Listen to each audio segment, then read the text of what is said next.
কিশোরীকে ধর্ষণের অভিযোগ, কিন্তু শেষমেশ সেই অভিযোগে বেকসুর খালাস শাহজাদা বক্স। 8 মাস 11 দিনের মাথায় এই রায় অখুশি সরকারি আইনজীবী জানিয়েছেন তারা হাইকোর্টের দ্বারস্থ হবেন।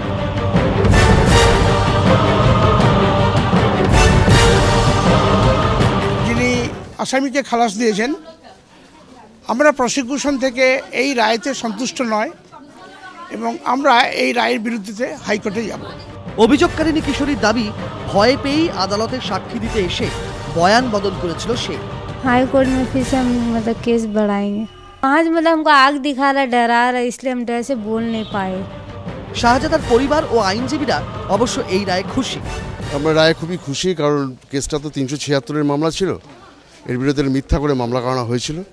সুতরাং আজকে যে আমরা প্রচণ্ডভাবে খেটেছিলাম এবং তার রায় আমরা পেলাম, আজকে ফল পেলাম এবং সে আজকে খালাস হয়েছে। আজকে আমি খুব খুশি, কেন আমার স্বামী বেগুনা হয়ে ভেতর রয়েছিল। এরা যত করলো আটকাবার, সব কিছু সুযোগ আপনালো, কিন্তু কিছু হলো না। কিন্তু এবার আমার স্বামী যা 1 বছর ধরে করলো, তারপর তো আমরা তো অ্যাকশন নেব। শাহজাদার বিরুদ্ধে এফআইআর করে এক কিশোরী, অভিযোগ করে তার সঙ্গীকে ধর্ষণ করেছে শাহজাদা। পুলিশ শ্লীলতাহানির মামলা রুজু করে। অভিযোগ ওঠে কড়েয়া থানার পুলিশ কর্মীদের একাংশের সঙ্গে ঘনিষ্ঠতার সুবাদে শাহজাদার বিরুদ্ধে অভিযোগকে লঘু করে দেখানো হচ্ছে। শাহজাদাকে গ্রেপ্তার করে পুলিশ। জামিনে মুক্ত শাহজাদা।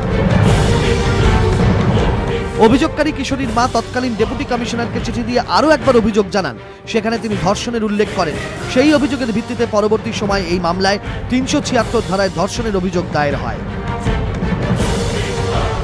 কড়েয়া থানার সামনে গায়ে আগুন দেন মীর আমিনুল ইসলাম। পুলিশের আবেদনের প্রেক্ষিতে আদালত শাহজাদা বক্সের জামিন বাতিল করে হেফাজতে নেওয়ার নির্দেশ দেয়। সেই থেকে পুলিশ ও জেল হেফাজতে বন্দী শাহজাদা। রাজর্ষি দত্তগুপ্ত, এবিপি আনন্দ, কলকাতা।